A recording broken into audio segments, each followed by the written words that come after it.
আমরা দাঁড়াইনি, আমাদেরকে দাঁড় করানো হয়েছে।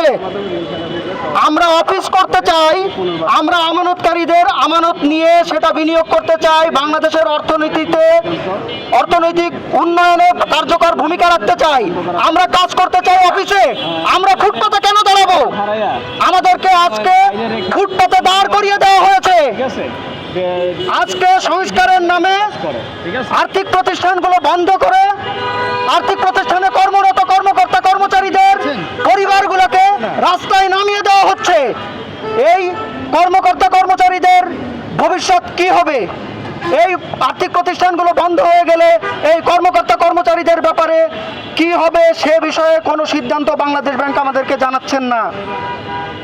এই আর্থিক প্রতিষ্ঠান বন্ধ হয়ে গেলে বাংলাদেশের অর্থনৈতিক উন্নয়নে কি প্রভাব পড়বে সেটারও কোনো মূল্যায়ন বাংলাদেশ ব্যাংক করেছে কিনা এখনো জাতি জানে না।